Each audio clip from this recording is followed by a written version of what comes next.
अंजनगढ़ नाम का एक छोटा लेकिन बेहद सुंदर गांव था। चारों तरफ पहाड़ियां, बीच बीच में पगडंडियां और हर दिशा में चमकती हरी फसलें। गांव के लोग मेहनती भी थे और दिल के भी साफ। इस गांव में एक गरीब लेकिन खुशदिल परिवार रहता था। मनोज, उसकी पत्नी सविता और उनका नन्हा बेटा गोपाल। तीनों का गुजारा खेतों में मजदूरी करके चलता था।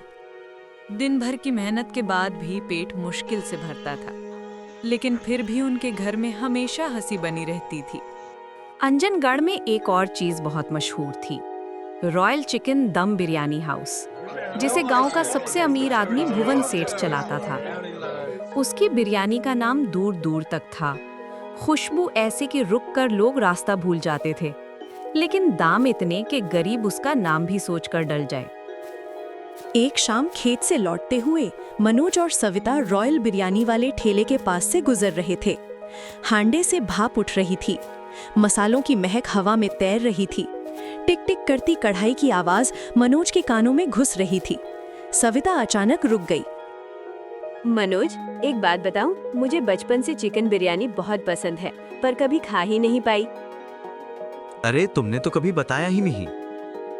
बताती कैसे मनोज, वो बिरयानी तो अमीरों के लिए है। हम जैसे लोग बस खुशबू ही सूंघ सकते हैं। मनोज के भीतर कुछ टूट सा गया। आज पहली बार उसे एहसास हुआ कि उसकी पत्नी की एक छोटी सी ख्वाहिश वो पूरी नहीं कर पाया। उसने हिम्मत की। तुम यहीं रुकना, मैं पूछ कर आता हूँ। मनोज भीड़ में घुसा। हर तरफ सज धज कर आए अमीर लोग प्लेटें लिए खड़े थे। वो धीरे से काउंटर पर पहुंचा। भैया, एक प्लेट चिकन बिरयानी कितने की है? भुवन सेठ ने उसे ऊपर से नीचे देखा और हंसकर बोला, 200 रुपए आधी, 500 रुपए पूरी। क्या है, लेना है? मनोज का दिल धक से रुक गया। उसकी जेब में कुल 120 रुपए थे। इतना महंगा क्यों सेठ जी? इसमें हीरे डालते हो क्या? लाइन में खड़े अमीर लोग हंसने लगे। अरे हटो हटो, जिनके पास पैसे नहीं उन्हें यहाँ खड़े होने का हक नहीं। चले जाओ, लाइन मत रुको। मनोज का चेहरा शर्म से लाल हो गया। वो सिर झुकाए वहां से चलता बना। दूर खड़ी सविता ने देखा और समझ गई कि बात बिगड़ गई है। कोई बात नहीं मनोज, मैं तो ऐसे ही पूछ रही थी। चलो घर चलते हैं। दोनों चुपचाप घर लौट आए। रात को सविता सो गई, लेकिन मनोज छत की ओर देखता रहा। क्या मैं सच में इतना गरीब हूँ कि अपनी पत्नी को एक प्लेट बिरयानी भी नहीं खिला सकता? नहीं, एक दिन मैं उसे अपनी बिरयानी जरूर खिलाऊंगा। आज मनोज के दिल में एक छोटा सा सपना जाग चुका था। अगली सुबह सूरज की हल्की किरणें अंजनगढ़ के खेतों पर गिर रही थीं। मनोज अपना फटा हुआ गमछा कंधे पर रखकर खेत की ओर निकल पड़ा। सविता अभी भी थोड़ी कमजोर थी, इसलिए घर पर ही आराम कर रही थी। मनोज दिन भर खेत में खपता रहा। लगी वो एक पेड़ की छांव में बैठ गया। जेब खाली थी, मन भारी था और दिमाग में वही सवाल,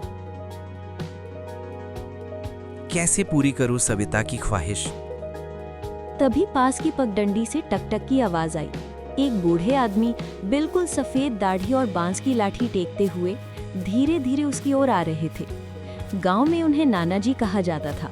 बड़े खुश मिजाज पर बेहद साधारण, लेकिन कहते थे कि कभी वो शहर के बड़े रसोइये रह चुके थे।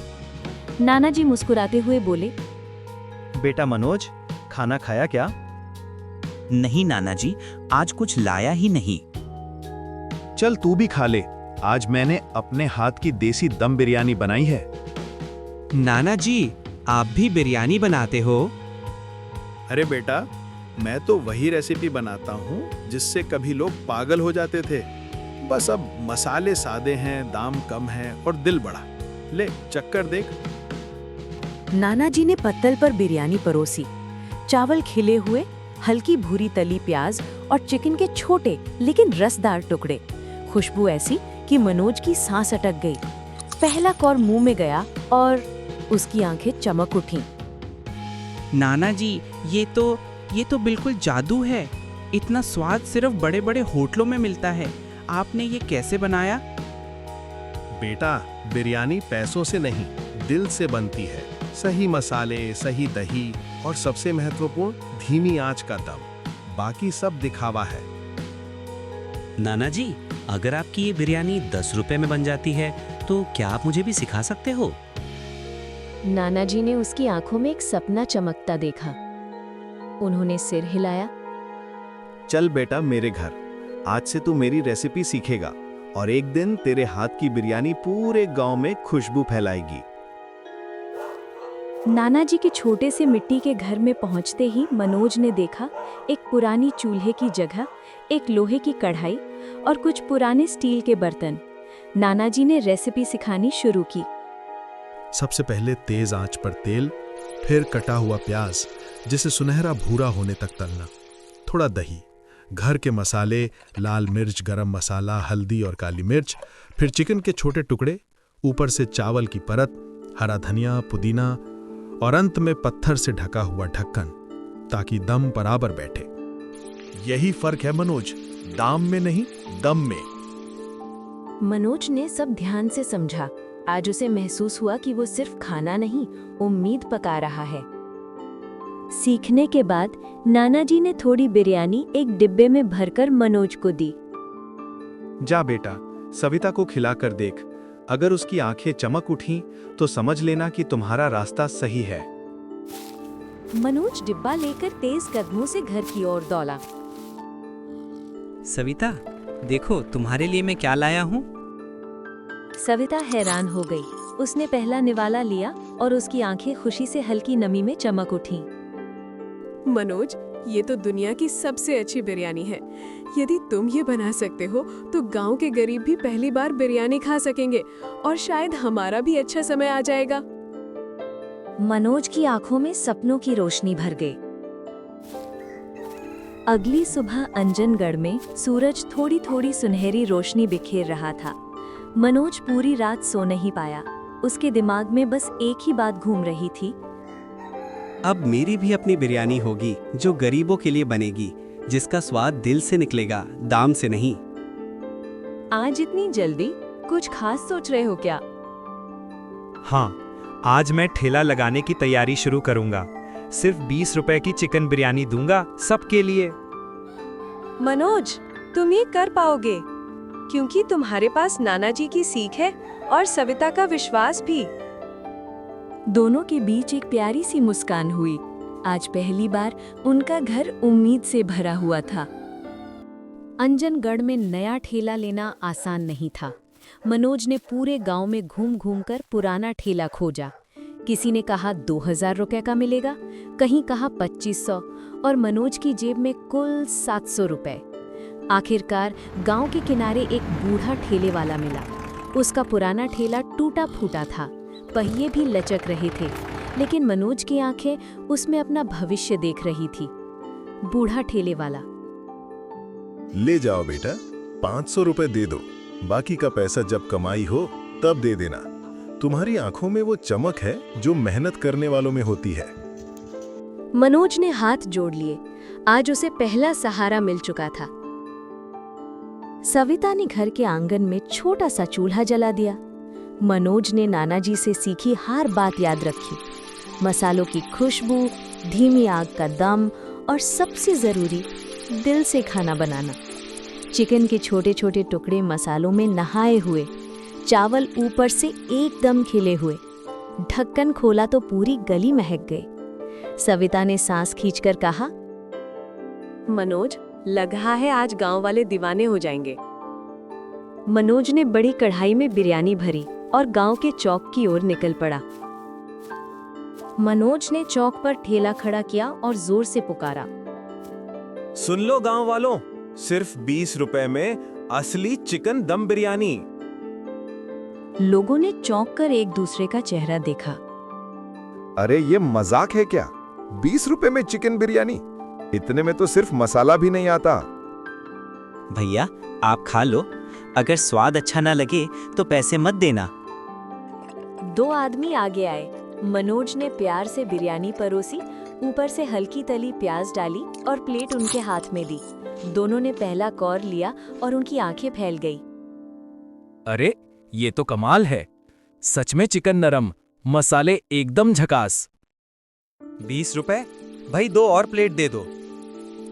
भीड़ धीरे धीरे बढ़ने लगी। लोग चिल्लाने लगे, मुझे 3 पैक कर दो। अरे भाई जल्दी जल्दी डालो। कुछ ही देर में मनोज के ठेले पर लंबी लाइन लग गई। उसके चेहरे पर पसीना भी था और गर्व भी। इसी बीच रॉयल बिरयानी वाला भुवन सेठ गुस्से में वहां पहुंच गया। भीड़ देखकर उसका चेहरा लाल हो गया। अरे ये क्या हो रहा है? 20 रुपए में बिरयानी? तुम मेरा धंधा खराब कर रहे हो। सेठ जी, मैं गरीबों के लिए बिरयानी बेच रहा हूँ। जिसे आपकी बिरयानी नहीं खरीदनी वो मेरे पास आ रहा है, इसमें गलत क्या है? देखते हैं ये तमाशा कब तक चलता है। उसने भीड़ की ओर देखा, लेकिन लोग मनोज की बिरयानी में खोए हुए थे। पहली बार गांव ने भुवन सेठ के घमंड को हारते हुए देखा। शाम ढल चुकी थी। अंजनगढ़ की गलियों में अभी तक मनोज की बिरयानी की खुशबू गूंज रही थी। मनोज अपने खाली ठेले को धीरे धीरे घर की ओर खींच रहा था। हांडा पूरी तरह खाली हो चुका था। सारा दिन लोगों की भीड़ लगी रही थी। घर पहुंचते ही सविता भागकर बाहर आई। मनोज, आज कैसा रहा? आज तो कमाल हो गया सविता। गांव वाले बोल रहे थे इतना स्वाद 20 रुपए में कैसे मिल सकता है। सब खुश थे और सबसे बड़ी बात, आज गांव के हर गरीब ने भी पहली बार चिकन बिरयानी खाई। मनोज, आज नाना जी की सीख भी सफल हो गई और हमारी मेहनत भी। अब लगता है हमारी जिंदगी बदल जाएगी। दोनों एक दूसरे को देखकर मुस्कुराए। आज उनका छोटा सा घर उम्मीद की रोशनी से भरा हुआ था। दूसरी तरफ गांव के कोने में भुवन सेठ अपने बड़े से बिरयानी वाले स्टॉल पर बैठा गुस्से से उबल रहा था। उसकी दिमाग में बस एक ही बात चल रही थी। इस मनोज ने मेरा बिजनेस खत्म कर दिया। कल से मनोज के ठेले के सामने मेरा ठेला लगाना, 50 रुपए की प्लेट लगा देना और बोलना कि ये असली बिरयानी है। उसकी बिरयानी में दम नहीं है। लोगों को उसकी तरफ जाने मत देना, समझे? जी सेठ जी, जैसा आप कहें। तो देखता हूं मनोज कब तक टिक पाए। अगले दिन मनोज ने फिर सुबह सुबह बिरयानी तैयार की। घर महक उठा। आज भी भीड़ होगी मनोज, लोग तुम्हारा इंतजार कर रहे होंगे। मनोज मुस्कुरा दिला। ठेला लेकर जैसे ही चौक पहुंचा, उसकी आंखें फैल गईं।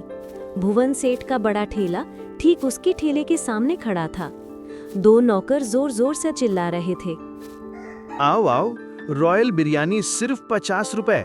असली दमदार स्वाद मनोज वाली बिरयानी में कुछ नहीं है। गांव वाले मनोज की तरफ देखने लगे। कुछ लोग असमंजस में खड़े रहे। मनोज शांत था, लेकिन उसके दिल में चिंता की लहरें उठ रही थी। सविता की बातें याद आईं।